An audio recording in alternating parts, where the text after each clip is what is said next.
Good morning बच्चों। First chapter का next part में अब शुरू करती हूँ, जो है भूगोल की शाखाएं। भूगोल की शाखाएं जो हैं वो क्रमबद्ध भूगोल के आधार पर 4 की गई हैं।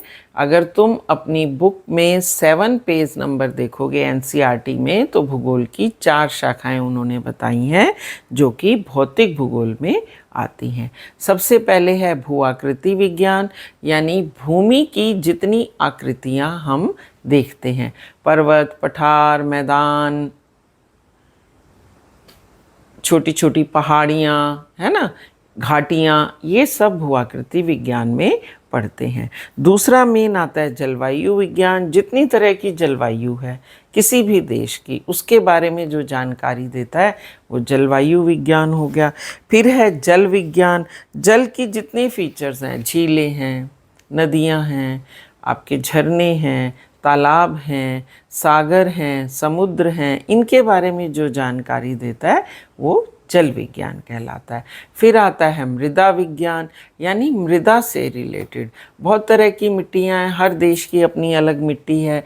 जलोढ़ मिट्टी है, लाल मिट्टी, पीली मिट्टी, काली मिट्टी, लेटराइट मिट्टी, रेतीली मिट्टी, डेजर्ट की जो होती है, पर्वतों की पर्वतीय मिट्टी, ये कैसे बनती है, इनकी फॉर्मेशन क्या है, इनमें कौन कौन से मिनरल्स पाए जाते हैं, जो विज्ञान हमें इसकी जानकारी देता है वो कहलाता है मृदा विज्ञान। अगर आप नाम को ध्यान से पढ़ोगे, उसका अर्थ समझोगे, उसके बारे में लिखो, वही विज्ञान बन जाएगा। अब आता है इसके बाद मानव भूगोल। मानव भूगोल मैंने बताया ही था, मैन मेड फीचर्स। तो पहला सांस्कृतिक भूगोल हो गया, किस तरह के एरिया में जो लोग रहते हैं उनकी संस्कृति कैसी है, वो कौन सी बोली बोलते हैं, भाषा क्या है, किस तरह का रहन सहन है, कैसे वस्त्र पहनते हैं, है ना, कैसे त्यौहार मनाते हैं, ये सारा सांस्कृतिक भूगोल में आता है। फिर आता है जनसंख्या और अधिवास भूगोल। वहाँ की जनसंख्या कैसी है, क्या काम करती है, उनके घर जो हैं बने होते हैं। जैसे पहाड़ों पे घर इस तरह से होते हैं ना, ऐसी रूफ्स होती हैं, स्लांटिंग रूफ्स। रीज़न क्या होता है कि बर्फ़ गिरेगी तो वो जमेगी नहीं। हमारे मैदानों में फ्लैट रूफ्स होती हैं। तो ये इस सब के पीछे भी एक लॉजिक है, रीज़न है, वो सारा आपको अधिवास भूगोल बताता है। फिर आता है आर्थिक भूगोल, यानी वहाँ के लोग क्या काम करते हैं, उनका रोज़गार क्या है। पहाड़ों पे चले जाओ तो उनका रोज़गार कृषि है। दिल्ली में आ जाओ तो यहाँ एडमिनिस्ट्रेटिव जॉब हैं। किसी आप फैक्ट्री वाले एरिया में चले जाओ तो वर्कर जो हैं ज़्यादातर उद्योग धंधों में लगे हुए हैं। हर एक स्टेट वाइज, हर एक रीजन वाइज सबके अलग अलग रोज़गार होते हैं, जो हम आर्थिक भूगोल में पढ़ेंगे। ऐतिहासिक और राजनीतिक भूगोल से आप भली भांति परिचित हैं। किसी भी एरिया का जो इतिहास बताता है वो ऐतिहासिक भूगोल, और जो राजनीतिक भूखंड बताता है वो होता है राजनीतिक भूगोल। तो इस हिसाब से हम मानव भूगोल को डिवाइड करते हैं। थर्ड इसका मेन है जीव भूगोल। जीव भूगोल का मतलब जीव विज्ञान, आप सिंपल ले सकते हैं। जीव विज्ञान में आप पेड़ पौधों और जीव जंतुओं के बारे में जानकारी लेते हैं। यहाँ जीव भूगोल भी यही करता है। भौतिक भूगोल के हिसाब से हर एक एरिया में अलग अलग जीव जंतु होते हैं, अलग अलग ही वहाँ की वनस्पति होती है।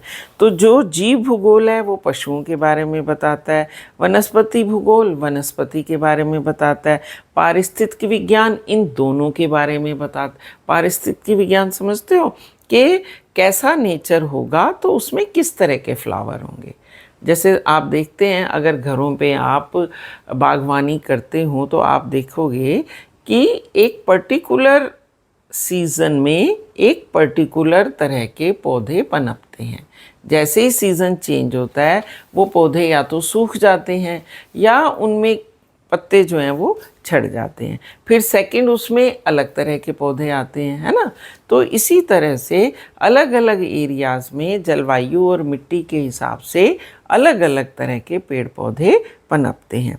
फिर आता है इसके बाद पर्यावरण भूगोल। पर्यावरण यानी हमारे आसपास का वातावरण। अब आजकल बारिश हो रही है, खूब खुशहाली है, आसपास फ्रेश एयर है है ना। मज़े से अच्छी सांस लो, लंबी सांस लो, ताकि तुम्हारे अंदर जो एक इम्प्योर एयर थी वो ख़त्म हो, वो बाहर निकले, है ना। अभी देखो थोड़े दिनों में गर्मी हो जाए, बारिश बंद हो जाए, मिट्टी एकदम सूख जाएगी, फिर वही ड्राई एयर चलेगी, जो सारे चेहरे पे तुम्हारे बिल्कुल मिट्टी मिट्टी। आजकल ऐसी पॉल्यूशन देखने को नहीं मिलता। तो हमारे आसपास का जो पर्यावरण है वो कहलाता है पर्यावरण भूगोल, और वो चेंजिंग है, ऑलवेज चेंजिंग है, उसमें परिवर्तन होते रहते हैं। फिर आता है प्रादेशिक उपागम, यानी रीजनल बेस पे किस तरह से हम भूगोल को बांटते हैं। रीजनल बेस पे हर एक का अलग अलग होता है। रीजनल बेस पे देखो, ग्रामीण इलाके हैं तो उनका अलग होगा, शहरी इलाके हैं तो उनका अलग होगा, अगर वो उद्योग वाले इलाके हैं तो उनका अलग होगा, कृषि क्षेत्र हैं तो अलग होगा, है ना। हर एक का अलग अलग होता है। दिल्ली जो है वो उत्तराखंड के हिसाब से बिल्कुल परिवर्तित एरिया है। उत्तर प्रदेश उत्तराखंड से बहुत कई मामलों में बिल्कुल डिफरेंट है, और मुंबई चले जाओ तो वो और डिफरेंट है। तो हर एक एरिया का अपने अपने हिसाब से अलग अलग तरह का भूगोल होता है।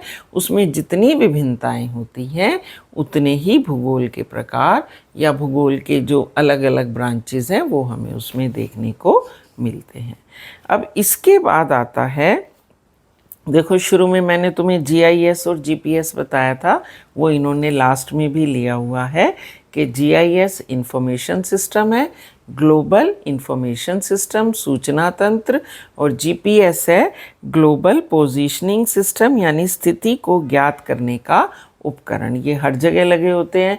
कई बार फ़ोन में ये डिवाइस होती है जिससे तुम्हारे पेरेंट्स ये पता कर सकते हैं कि तुम कितनी दूर हो, घर कब तक पहुंचोगी, है ना। और जीआईएस हमें बताता है कहीं आपदा आ जाती है उसके बारे में वो जल्दी से जल्दी सूचना दे देता है, चाहे वो ज्वालामुखी उद्भेदन हो, चाहे वो भूकंप आए, बाढ़ से संबंधित जो सारी सूचनाएं हमें मिलती रहती हैं समाचार पे आप देखते हो, वो सारी भी इसी से आती हैं। अब इसके बाद है भौतिक भूगोल और उसका महत्व। भौतिक भूगोल जो है, यानी जो फीचर्स मैन मेड नहीं हैं, जो ईश्वर ने दी हैं, जो प्रकृति ने दी हैं, उन सब पर हम पूरी तरह से निर्भर हैं। तो हमारे लिए भौतिक भूगोल बहुत महत्वपूर्ण है। देखो जैसा क्लाइमेट होगा, जैसी मिट्टी होगी, वैसी ही वेजिटेशन होगी, फिर फसलें भी वैसी ही होंगी, वहाँ रहने वाले जीव जंतु भी उस पर डिपेंड करते हैं। तो कहने का मतलब हुआ कि हमारी सभी सुविधाएं वो भौतिक भूगोल पर ही निर्भर है। इसीलिए भौतिक भूगोल हमारे लिए बहुत महत्वपूर्ण है। देखो इसमें मैं तुम्हें मार्क कराती हूँ सेकंड लाइन से, बहुत थर्ड लाइन से। भौतिक भूगोल में भूमंडल, उसकी संरचना, उसकी बनावट, उसके तत्व, मौसम, जलवायु, वायुदाब, वायु, सूरज का निकलना, सूरज का अस्त होना, बारिश कब आएगी, ये सारी चीज़ें भौतिक भूगोल में आती हैं। और हमारी ज़िंदगी टोटल इन्हीं पर निर्भर है, चाहे वो डायरेक्टली कह लो चाहे इनडायरेक्टली कह लो। फिर देखो वहाँ की चट्टानें, जैसी चट्टानें होंगी वैसी मिट्टी होगी, जैसी क्लाइमेट और मिट्टी होगी फिर फसलें भी उन पर डिपेंड करेंगी। अब दिल्ली में सेब थोड़ी होता है, सेब तो कश्मीर और शिमला में, एचपी में, हिमाचल प्रदेश में, है ना। इसी तरह से अंगूर आंध्र प्रदेश में है, और सारी जो हमारी वेस्टर्न बेल्ट है वहाँ से नारियल आता है, चाहे वो केरल हो या कर्नाटक हो या महाराष्ट्र हो। ये तो तुम्हें जनरल नॉलेज के हिसाब से भी पता होगा कि हमारे इतने बड़े देश में हर राज्य की अपनी एक फसल होती है। हम इतनी सारी सब्जियां, इतने सारे जो फ्रूट खाते हैं वो सब अलग अलग प्रांतों से आते हैं।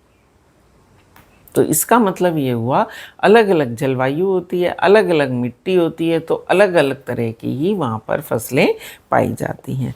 अब इसी के आधार पे उद्योग धंधे भी होते हैं। जैसा वहाँ कच्चा माल होगा, यानी जैसा वहाँ पर रॉ मटेरियल जिसमें कोयला, बॉक्साइट, खनिज पदार्थ हैं ये पाए जाते हैं, उसी हिसाब से वहाँ पर उद्योग धंधे होते हैं। जैसे महाराष्ट्र है वहाँ कॉटन इंडस्ट्री ज़्यादा है क्योंकि कपास की खेती होती है। गुजरात में कॉटन इंडस्ट्री ज़्यादा है क्योंकि कपास की होती है। तमिलनाडु में रेशम है क्योंकि रेशम के कीड़े पाले जाते हैं, है ना। उत्तर में चले जाओ अगर आप हिमाचल प्रदेश, जम्मू कश्मीर, वहाँ पे वुलन गारमेंट्स ज़्यादा हैं क्योंकि भेड़ें पाली जाती हैं, सर्दी है वहाँ पे, वूल बहुत अच्छी मिलती है।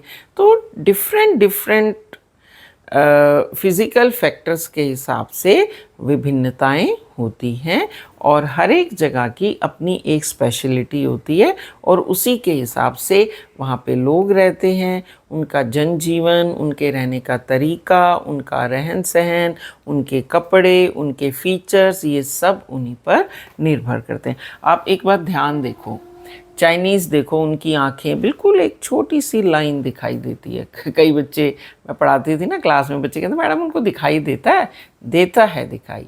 लेकिन चाइना में एक पर्टिकुलर एरिया है जहाँ पर ऐसी मक्खी है या कीटाणु है जो सीधा आँख पे अटैक करते हैं। उससे बचने के लिए वो अपनी आँखें छोटी खोलते हैं और उसके कारण वो उनमें वैरायटी आ गई। कोरियन है, इनकी आंखें ऐसी होती, जापानीज़ हैं, समुद्र के आसपास वाले एरियाज़ सारे इनके ऐसे ही हैं, तो इसीलिए ये फीचर्स इनमें हो गया। ऐसे ही आप देखो ऑस्ट्रेलियन एंड नॉर्थ अमेरिका के लोग हैं, खूब लंबे ऊंचे गोरे, है ना। तो ये फीचर्स उसी भौतिक विभिन्नताओं के कारण इनमें आए हैं। इंडिया के लोग देख लो, थोड़े डार्क कॉम्प्लेक्शन के होते हैं। अब इंडिया में देखो, साउथ के डार्क कॉम्प्लेक्शन के होते हैं, तो कश्मीर चले जाओ, बहुत अच्छा कॉम्प्लेक्शन है उनका, स्किन बहुत अच्छी होती है। That depend upon the climate. तो इस तरह से जैसे जैसे भौतिक विभिन्नताएं चेंज होती रहती हैं, वैसे वैसे सब तरह का बदलाव आता है। क्लियर?